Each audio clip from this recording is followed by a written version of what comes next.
Welcome to The Reconnect with Carmen LaBerge. We're applying the mind of Christ to the matters of the day so that you can connect the eternal with the everyday and get ready to head out into the world that God so loves in ways that honor Jesus. So let's get started. This is The Reconnect. Your daily encouragement that God has the world in the hollow of his hand. This is The Reconnect with Carmen LaBerge on Faith Radio. If we're gonna fly, we fly like eagles, arms out wide. If we're gonna fear, we fear no evil. We will rise. By your power we will go. By your spirit we are bold. If we're gonna stand, we stand as giants. If we're gonna walk, we walk as lions. Hello, my friend. I'm Carmen LaBerge. This is hour 2 of The Reconnect on July the 23rd. I think it's a Thursday. I'm pretty sure. I don't know about you. There are some weeks when the days kind of run together. I don't know if that happens increasingly as I get older, or maybe because I don't go into a physical office every day where there's a giant calendar on the wall. But I just confess to you, like, sometimes I have to think about, is this Wednesday? No, I think Wednesday was yesterday, and tomorrow is Friday. So there will be a Friday Farm Report. That's how I know tomorrow is Friday. Because I'm waiting to tell you about the bears. I have actual, like, physical bears, but I'm saving it for the Friday Farm Report. And there's also about a story about, this is not my story, but there's a story out there about a leopard that followed a guy into his store. Like a leopard, a full-grown leopard. Well, my encounter was with a full-grown bear. I'm fine. I mean, she and I did not, well, I'm saving it for tomorrow. We didn't actually, like, get together. But she was sure right there, not very far from me. And she had a big baby, but it's last year's baby, not this year's baby. Anyway, because you can tell, because her baby was, already really big. Okay, it's going to be tomorrow in the Friday Farm Report, which is how I know today is Thursday. I digress. Threat assessment. I mean, certainly a leopard or a bear, that would be in your threat assessment, which is not where I was headed. And yet, that's where we are. Hi, a little bit of stream of consciousness. I know. I'm Carmen LaBerge. If you're joining us for the very first time, it's a conversation about everything or anything. We're trying to bring the mind of Christ to bear on everything that's going on. And so let's do a threat assessment. When you think about doing a threat assessment, we talked in the first hour about the enemy that's prowling around all the time. Like, you got to be front and center. You got to be on your guard in terms of that. You got to put on the full armor of God. There's an internal battle going on, so you could do a little threat assessment related to that. There are threats interpersonally all the time, and then there's these, like, more public threats, right? And then there's threatening weather. Is there threatening weather where you live? So have you heard about Bertha? Chances are, if you live anywhere from Texas to Maine, you're familiar with Bertha, because she's been out there brewing. She's been circulating. She's very naughty. It's a big storm, huge storm, and she's just about spun herself out in terms of a tropical storm. Louisiana and Texas continue to just be the places where, like, the churn is happening in relationship to the tropical storm. But she may actually produce impacts all the way to the nation's capital. So there's a thing called a moisture plume. I got to tell you, the longer I do this, the more lingo I learn that is weather related. I've been with you when I learned the term bomb cyclone. I've been with you when I learned about derecho straight line winds. Like, I've been with you for that. So today, I've learned the term moisture plume. So the moisture plume related to Tropical Storm Bertha is going to dump a month's worth of rain in just the next couple of days. And it's going to do so all the way from, well, already Texas to West Virginia, but that's going to expand. And so search and rescue efforts continue today in West Virginia and the hill country of Texas. In fact, the governor of West Virginia has declared a state of emergency in all 55 counties. So I just want you to think about that for just a moment. It's one thing for a tornado to pass through and one county or maybe two counties feel the direct effects of that. And that means help can come from those neighboring counties. In West Virginia, there's a state of emergency in all 55 counties. That means help has to come from the outside. And anytime we have a conversation that includes that sentence, help has to come from the outside, it is an opportunity for you and I to point to Jesus, because that's what the incarnation of Christ really is. Help had to come from the outside. The sin is not a problem we can resolve ourselves. The conflict that we have internally and relationally and globally because of the influence of evil is not a problem we can solve for ourselves. Help had to come from the outside, and help still has to come from the outside. And that's how we put flesh on the gospel today. When we go to places like Virginia, or West Virginia in this case, and we render aid, when we are the people who offer help from the outside, we're literally manifesting the gospel. And so thank you already to those who are serving, offering emergency housing. Thank you for those churches that have set up resource hubs for relief supplies. Thank you to Convoy of Hope and Matthew 25 Ministries and God's Pit Crew that have already loaded tractor trailers and surging resources in the direction of our quote-unquote neighbors in West Virginia. Thank you to Catholic Charities and the Southern Baptist and the United Methodist Church and the PCUSA and so many others who are already deploying volunteers, disaster relief volunteers, because help has to come from the outside. When Jesus says, there's two people that build houses, and we take that parable of the two builders and we talk about the firm foundation, and we encourage one another to build our life on Jesus Christ. But there's another sort of revelation in that story, and that's that storms come to everybody. The rain falls on the righteous and the unrighteous alike. The wind blows, the waters rise. Like every single one of us takes a beating from the weather. And so if you're in a position today to respond to a neighbor across the driveway, across the street, across the country, around the world, just know that you incarnate the gospel. You literally put flesh on the gospel when you render aid, because that's what it looks like for help to come from the outside. Okay, what would you do for a Klondike bar? Sometimes I read a headline and I'm like, my mind leaps to some other time and place. So what would you do for a Klondike bar? Do you remember that campaign? All right, I'm going to circle.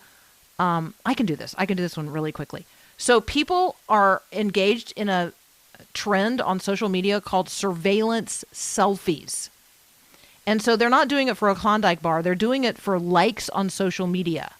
And I just want you to consider what they're giving up in terms of privacy and dignity by posting footage of themselves that's captured by traffic cameras or those like ring cameras, ring devices around people's houses, or security cameras. I mean, they're ubiquitous today, right? Users are posing for the lens that's already watching them, right? And so they're turning this passive tracking into active self-referential content, and they're posting it on their social media. I think it's doing two things. I think it's desensitizing us by treating this constant monitoring as like a fun photo op. I also think that people maybe don't recognize how much content of their life is being quote unquote captured by private security systems, smart glasses, I mean, on and on and on. And those are all feeding into third-party networks that have no protection for you as just a regular person. So you might think it's a playful aesthetic, but privacy experts are warning that this practice of surveillance selfies is normalizing the expansion of both corporate and public surveillance systems and the state. So I don't know how you see it. What would you do for a few likes on social media, or what would you do for a Klondike bar? Our friend Elizabeth Neumann is going to join us next. Elizabeth is a national security analyst for ABC News and a former assistant secretary for counterterrorism for for the Department of Homeland Security. She's also the author of Kingdom of Rage and our friend. She'll be here next. You're listening to The Reconnect.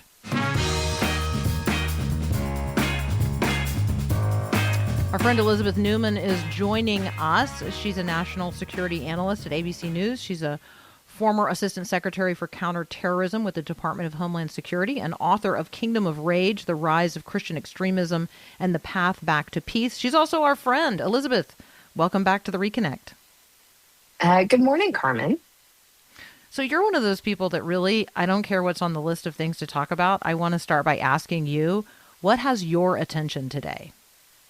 What has my attention today? Well, I think I shared with you, Carmen, I'm in Chicago today. I normally am at home in Denver, but I had this really neat opportunity to go speak at the WNBA All-Star Media and Innovation Summit. And so later today, I'm talking about the undeserved hate that female athletes get online and what we can do about it. So that's top of mind right now, is thinking about how so much hate and harassment and abuse is leveled at female athletes, but not just female athletes.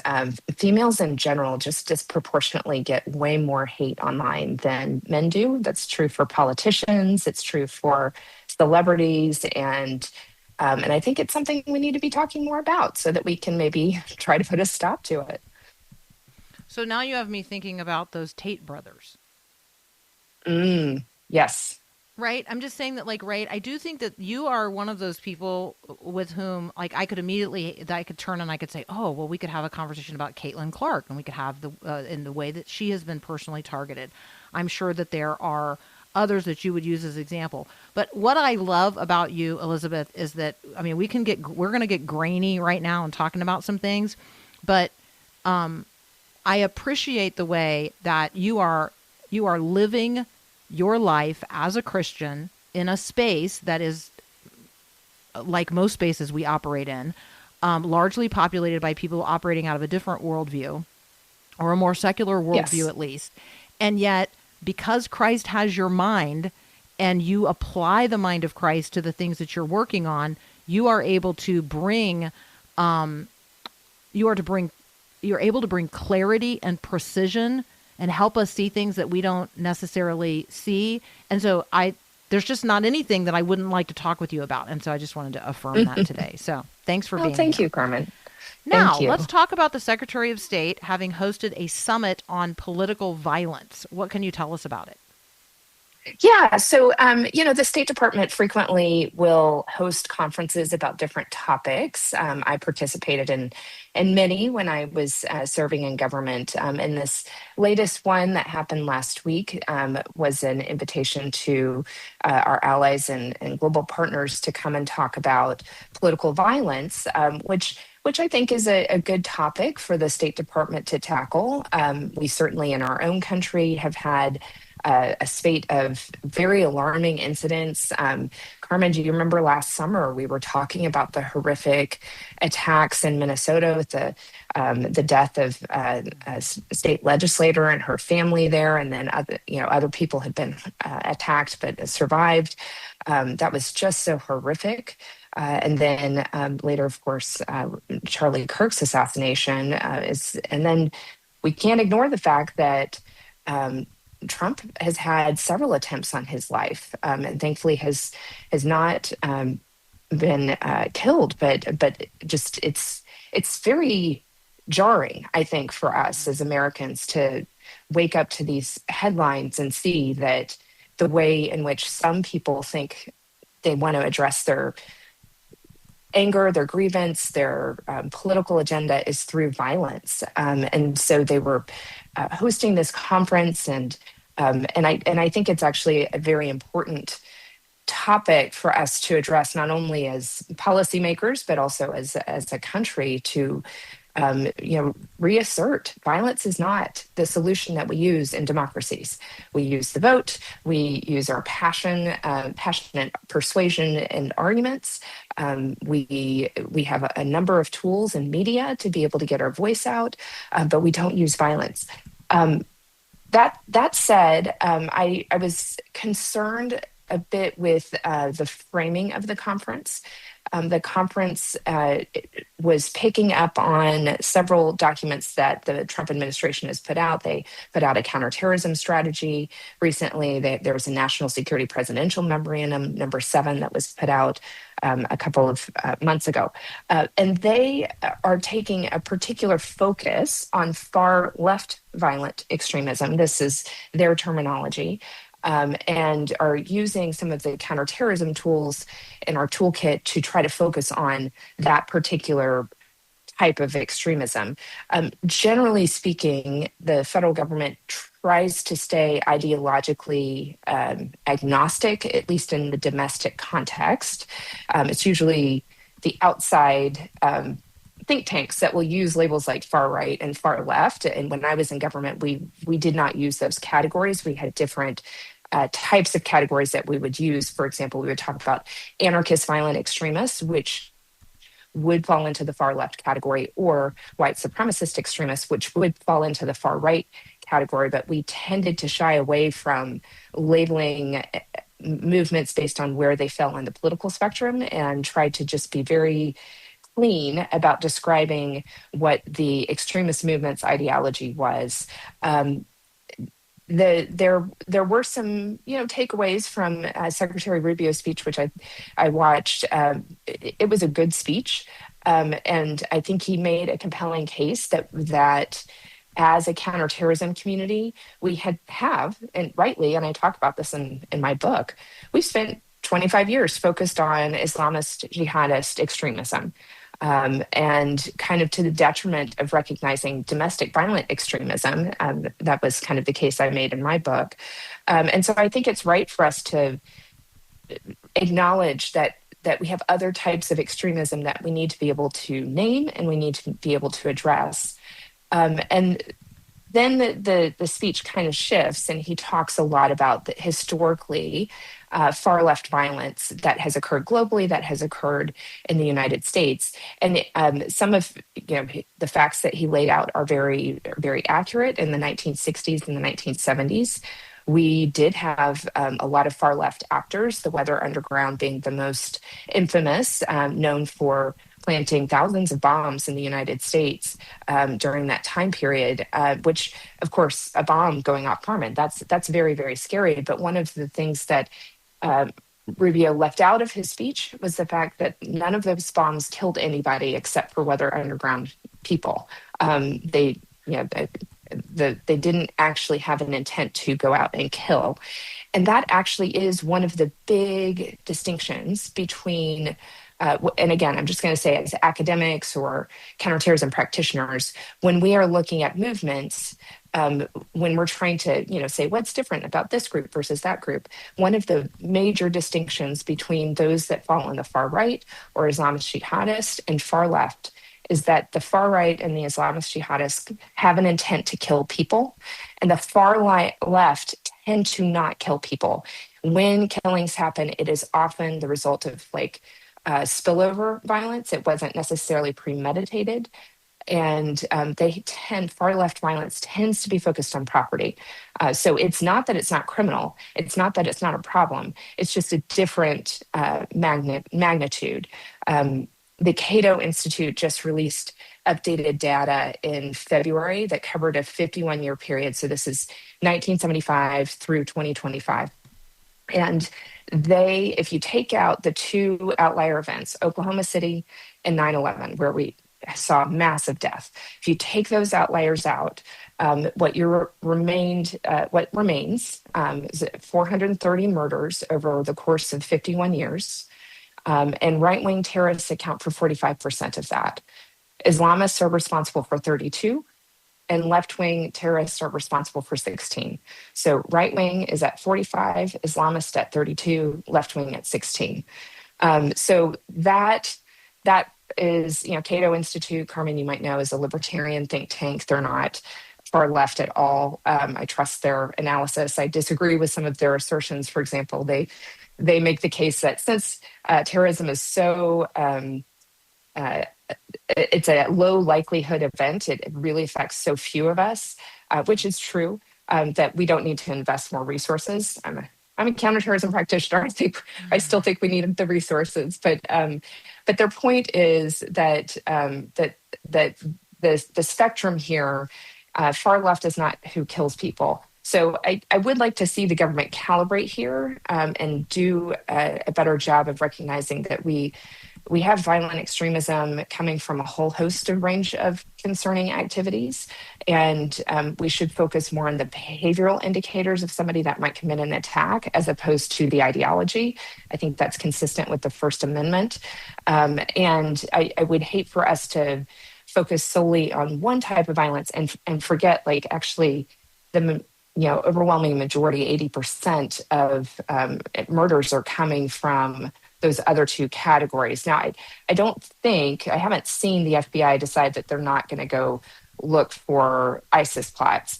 But anytime you have a voice at the top saying this is the number one threat, then, the way government works, it shifts. It starts to focus on that one thing, and it can mean that we take our eye off these other things. So I'd like them to do it all.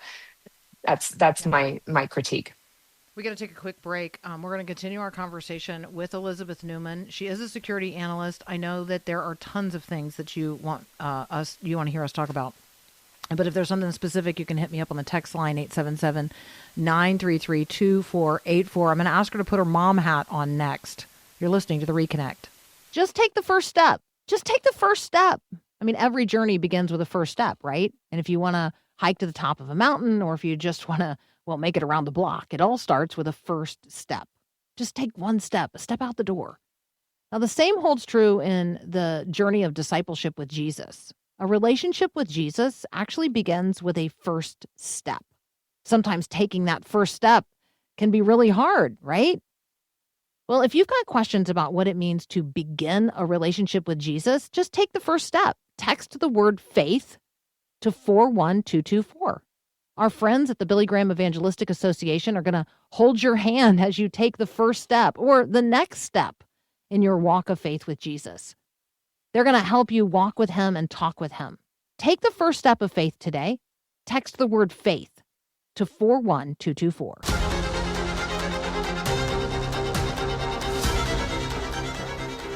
What's your relationship to those around you? I mean, you might be related as neighbor, coworker. How about, when you're a mom? So our friend Elizabeth Neumann is here. She is a mom. She's also a security analyst. And so you and I have both read this piece about Amy Coney Barrett recounting how she tried to explain to her 12-year-old her need for a bulletproof vest. And I really thought this sort of brought the threat assessment home, and thought that you, as a person who thinks about threats and have been in proximity to people who need to be wearing bulletproof vests, maybe you could just reflect with us, how do we explain this to our kids? Yeah, I mean, that it was hard to read. And Carmen, before I met you, I dealt with some threats, and my kids were pretty young, so we just had to educate them on a few things that they needed to do to not draw attention to us. They didn't know at the time what was going on, but it is quite funny how it hits much more. It's easy as an adult to kind of compartmentalize. Okay, I need to do this and I need to do that. And then the moment that you're like, but what about my kids? It just totally becomes a different ball game. So reading Amy Coney Barrett's comments was kind of a gut punch. For heaven's sakes, we should be able to have elected officials and appointed officials serving us without them having to deal with these sorts of threats. It's incumbent upon all of us to cultivate that kind of culture. Like we've talked about this, Carmen. Like, our culture is a violence forward culture. The hate and the harassment that happens online does not stay online, and it is disproportionately focused at women. We've watched this in even some recent Supreme Court cases that came out where people were upset about some of the decisions that were made, and Amy Coney Barrett disproportionately received the hate and harassment online after the end of this term, around a couple of cases that she sided with the majority on. John Roberts also sided with the majority on. He did not get the same amount of hate. It is disproportionately targeted at women. So that's like one thing I want us as Christians to grapple with. Women are made in the image of God. I don't care what your interpretation is of Scripture as it pertains to complementarianism or egalitarianism. That's not the issue here. The issue is that women are image bearers and do not deserve to be mistreated any more than a man does. But like, why is it as a culture that we are so hateful to women? I think we need to grapple with that. But as it pertains to our kids, yeah, I mean, when you're in that moment, you want, especially at the age of 12, is what she's mentioned her child being. They're old enough to understand the world's not safe. You certainly don't want to create more intense. That those adolescent years can be rather intense, and everybody's personality is different. So I can say things to one of my children that I would say differently to my other child. So you know your children best, but certainly by the time that they are that preteen, teenage, they know the world is dangerous, and so it's important for us to be calm and fact-based, and also statistically. I mean, this, you can lean into statistics. Statistically speaking, it is highly unlikely that any one person is going to be harmed. And but we need to take precautions. And in the case of a Supreme Court justice, they have remarkable security. They have good people who I've met some of them that do the intel analysis. It is their job to keep those justices safe. And that's what I would lean into if I had been in her shoes. Is that be fact based. We need to take precautions. There are bad people out there, but we have more good people who are doing the job of keeping us safe, and this is just a precaution.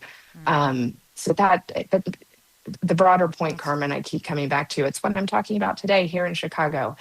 We need to change the culture. We, especially as Christians, can bring the value system of there are better ways to critique. Violence is not on the table for us, and we need to change the way we talk about one another and the way that we call for peace. Yeah, you have me thinking so many thoughts, including like when I went to Israel and the kids, little kids, showed us their ballistic bulletproof backpacks that they would hunker down under. Like, Oh I my just, gosh. just saying, like gosh. different kids live in different worlds, even though we're all in this one together. And I do think that worldview is a huge part of this. So thank you, Elizabeth, for what you're doing today. Thank you for joining us here on what I know is a busy day in your life. And we just appreciate your collaboration in this ongoing ministry. So thank you. Thank you, Carmen. Have a great day. You too. That's Elizabeth Neumann. She's the author of Kingdom of Rage, The Rise of Christian Extremism and the Path Back to Peace. She's also a security analyst and formerly served all of us in the Department of Homeland Security. So very grateful for her. We're going to talk next with Jackie Baker. Everything changed in a moment.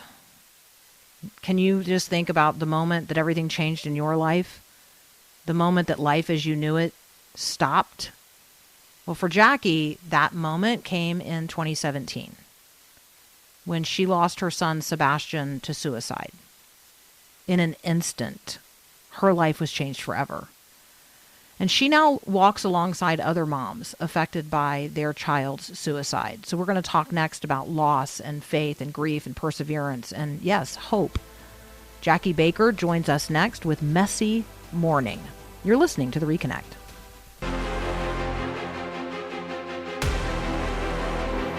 I want to welcome Jackie Baker to The Reconnect. We're going to talk about her book, Messy Morning, Hope for Mothers Grieving the Loss of a Child by Suicide. We will send you the direct link on the text line 877-933-2484. Jackie, welcome to The Reconnect. Oh, thank you for having me, Carmen. I've been looking forward to this. Yeah, thank you so much. I think that it's appropriate to start with your story. So maybe tell us about the moment that everything changed for you. Yeah. So almost 9 years ago, we got an unexpected knock at the door. Our son had fallen off a high cliff in down in Oregon. And at that time, when the police said it was an accident, I knew it wasn't an accident. I knew at that time that my son Sebastian had taken his life. He had been struggling for a few years with, or many years, probably since about eighth grade, with mental health issues. And we had been trying to help him and got him into rehab and counseling and medication. And he just struggled, and we could not help him. And he had one suicide attempt 5 months prior, so we knew this was a pretty serious thing that was happening to him. I mean, we knew it was always that way. And then 5 months later, it happened in September 19th in 2017.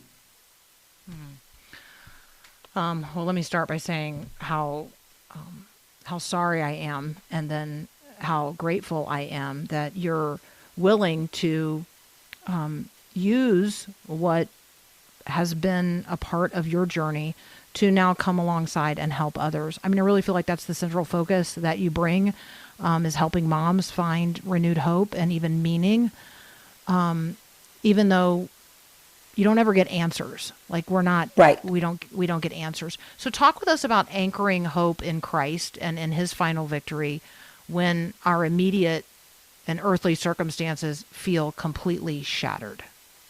Oh my gosh, that's a great question, because the thing that we hung on to when that happened is like we just have to cling to Jesus, because where else are we going to go? My husband and I and our family, we've been believers for a long time, and when our son was struggling, we just knew we had to keep bringing this to the Lord because we were helpless. I always said I wished my kids didn't have free will until they were like 35 and married and had their own kids, so that so I could just take care of them, and like, because I knew the right things to do, right? Yeah. And then so we had to let it go. We had to let our son go, and just knew he was in God's hands. And then was it the outcome I wanted? No, of course not. But I just knew that I had to realize that I'm not God. And God is. And I don't know the mind of God. I had to go back to the book of Job and just remembering how Job would just cry out to the Lord, and, he would complain and cry and lament, and that gives us permission to do those things. But at the same time, just having hope that God was going to get me through this. And I had no choice but to walk it with him. I always said I was in a dark tunnel and I could never see the light at the end of the tunnel, but I always remembered that Jesus was with me in the tunnel. And even though I couldn't see him, he was there with me, guiding me through it, all the way through. Yeah, I remember, this is not suicide related, but I remember Bill Lee, who's now the governor of Tennessee, but when telling his own story about the night that his wife died in an accident, and laying on the floor in the living room in the dark, listening to his little children, right? And having just one conversation with his son at that time, saying, who was afraid to go to sleep. And Bill just saying, look, I know I'm standing with you in the dark.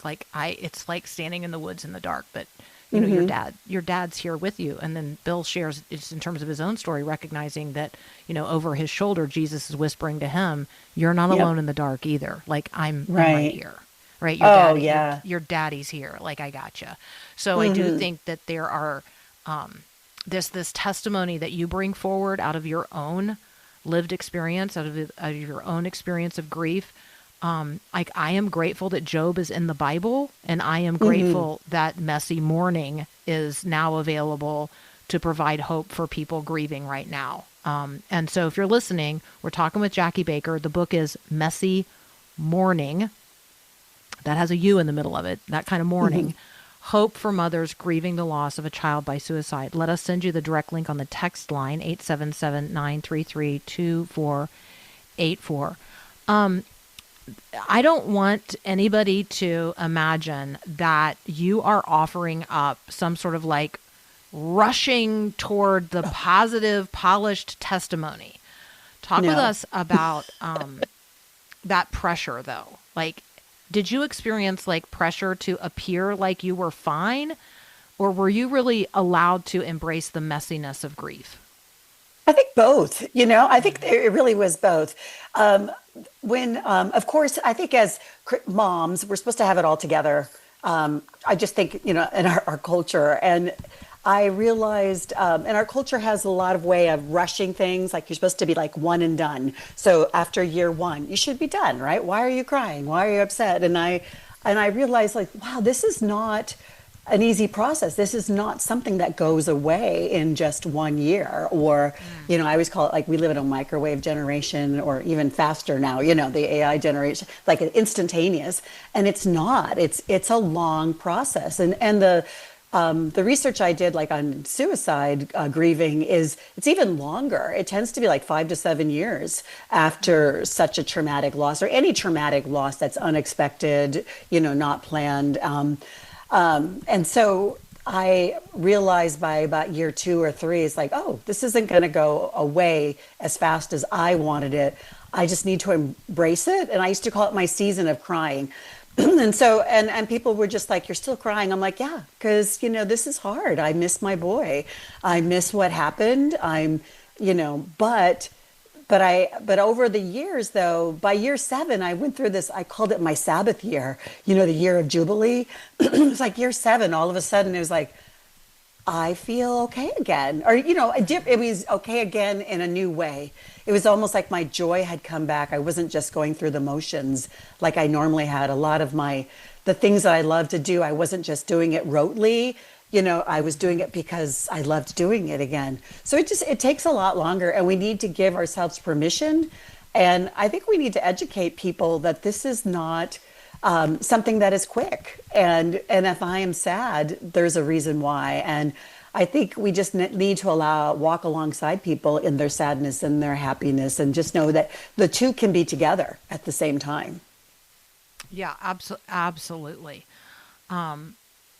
If you're listening right now, you need this companion. You need Jackie walking with you, and someone who needs Jackie to walk alongside them. So Messy Morning is the offering today. Hope for mothers grieving the loss of a child by suicide.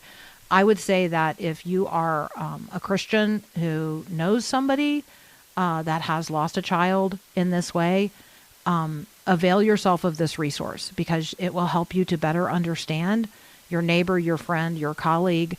And it's also a wonderful preparation to walk as Christian brothers and sisters with those who are going to face this. This is a tragic reality of the generation in which we live. And so avail yourself of it. We'd love to send you a direct link on the text line, 877-933-2484. The book is Messy Morning. We will continue our conversation with Jackie Baker in just a moment. Hey, I really like it that you listen whenever you want, wherever you are, at all times of the day and night. That is so cool. So thank you so very much for all the ways in which you support this ministry with your prayers and words of encouragement. Right now, in order for this podcast to be available everywhere all the time for everyone, I actually need your help.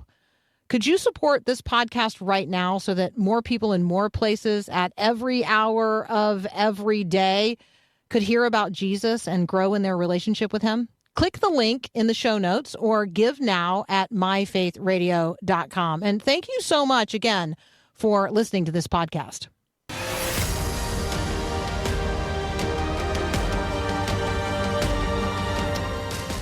Do you feel like you're prepared for whatever might happen today or tomorrow? Do you feel like maybe your education has prepared you? Maybe the family you grew up in, your time at church? Do you feel prepared? Jackie Baker, she has a doctorate in nursing practice. She has a Master of Arts in Biblical Studies. She also lost a son, Sebastian, to suicide. She's here with us today. The book is Messy Morning. You can also connect directly with her at JackieBaker.com. I'd like to have you talk, Jackie, about how you were prepared or unprepared, by your medical background and your formal theological training. Like, did they collide? Did they cooperate? Were those helpful? Do you see what I'm saying? Like, talk with us Oh, about yeah. kind of all of that. Oh, it's such a complex question, but a very good question, because it's like I would tell my patients, it's like preparing to have a baby. When you're a mother and you're pregnant and you read everything and you do everything, and then the baby comes out and you don't know what to do. It's exactly the same way, when something like this happens. Before I said, before our son died, we read all the books. We lived in the scriptures. I lamented in the Psalms. That we did all those things. Of course, my practice with my specialty is the pediatrics, primary care. I saw a lot of kids with depression, anxiety, suicidal ideation. So I saw it as part of my life all the time. And so with my son, when I was watching him go through this, I was like, oh, this could go a couple ways. And so, we did all the things that we could do. And we prayed and we brought him to the scriptures, and we prayed and we prayed and we just kept going back to the scriptures and just clinging to the Lord. And what we just had to do is just let go of all the things that we held tightly. And that meant letting go of our son. And I say that in a way because they're not ours. If you're a parent, they're only ours for a short period of time.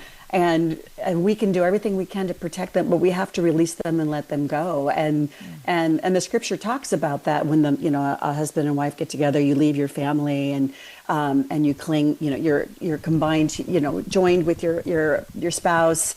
But at the same time, the scripture is always talking about letting go and allowing God to work in those people. So when it happened, where we were prepared, but we weren't prepared for the anguish that was going to accompany it. And I have lost children. I mean, not children. I've lost my mom. I lost my brother, grandparents. I've lost friends to different things. And I knew people that had died by suicide as well. But there's something about your own child. You're not supposed to lose your child first. It's not the normal order. You are supposed to die before your children. So that you don't prepare for that as well as you're supposed to, because you're preparing for the hope that they're going to have, the life they're living. You're grieving the loss of, the grandmother you'll never be, the spouse they're never going to marry. So it's very, very complex. But through it all, again, just have to cling to the promises of the scripture. And so knowing the Bible as well as I had been learning it over the years helped immensely to get me through this, and just resting on those promises of God. Thank you, first of all, for just like how honest and forthright you are in approaching the subject matter, not just in the book, but here in the conversation today as well. Let's take a couple of minutes to talk about the stigma that surrounds families who have a family member who dies by suicide. Can you talk about the engagement and or disengagement of the church? Are there encouragements that we could make today to the church that we could enter into this in a more loving and effective way? Yeah, I think the church is doing better. I think someone was saying, the church is like about 10 years behind, the rest of the world on some things. So, the church has a long history of good and bad about suicide. The early church fathers, Augustine, and, was, talked about how suicide, you're going to go to hell. Of course, we go back to the early, in the Bible, it talks about Judas went and hung himself. And then the extrapolation is that, he went to hell. And I think what came from that is then, therefore, everybody that committed suicide went to hell. And so there's this like, I call it like an underlying, it's almost like the spiritual history we carry with us, generational things.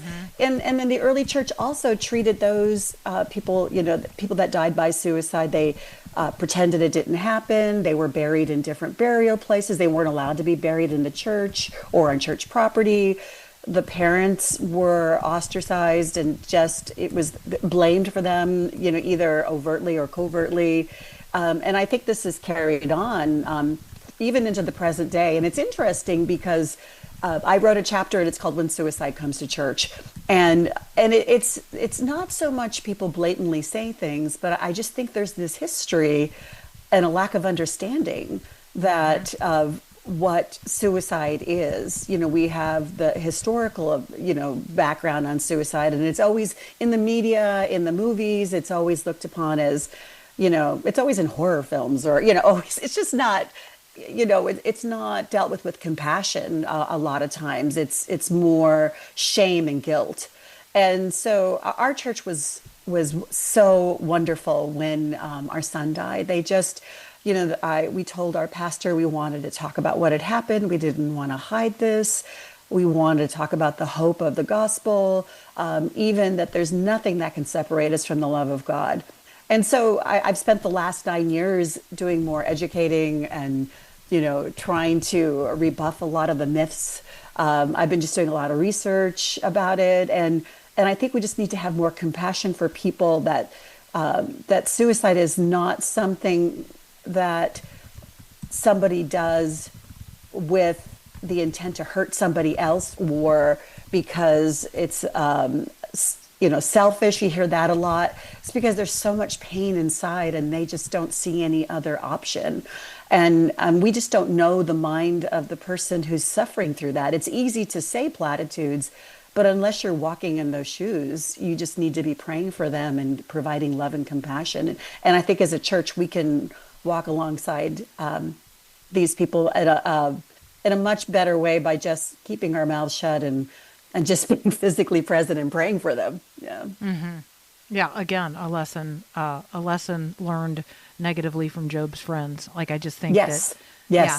I love the Psalms of Lament reading plan that you offer as well. And so thank you for that. We're going to connect. We're going to connect you with Jackie Baker and the resources, not only the book, Messy Mourning, Hope for Mothers Grieving the Loss of a Child by Suicide, but other resources as well at her website, JackieBaker.com. I'll send you Jackie both M. of those Baker. links. Oh, Jackie, what did I miss? Jackie M. Jackie Baker. M. I see that. I see that right in the middle now. JackieMBaker.com. What does the M stand for? Marie. Marie. There you go. Yeah. JackieMBaker.com. We'll send you both of those links on the text line, 877-933-2484. Jackie, thank you so much for being with us today on the Reconnect. Oh, thank you for having me, Carmen. What a blessing. I want to encourage you in just this last minute that we have together today. I want you to remember right now somebody who is walking a journey of deep grief. I mean, it could be something that happened 2 days ago, 2 years ago, 2 decades ago. God just brought somebody to mind. And I want you to reach out to them today. Send them a text and say, the Lord brought you to mind and I'm praying for you. I know that the valley of grief is really long, and I haven't forgotten that you're walking in it. Just invite somebody to reconnect with you today in their season of grief, and just walk with them. Just be the person that walks with them. That's all. The Lord bless you and keep you. The Lord make his face to shine upon you and be gracious unto you. The Lord lift up his countenance upon you and give you his peace. Have a great day, and God bless. Thanks for listening to The Reconnect with Carmen LaBerge. Let us know how we can help you more fully reconnect the eternal with the everyday. We want to walk with you throughout your journey of discipleship, so let's connect. You can text us at 877-933-2484 or connect with us online at myfaithradio.com and on all our social media. I look forward to connecting with you as we each seek to reconnect the eternal with the everyday.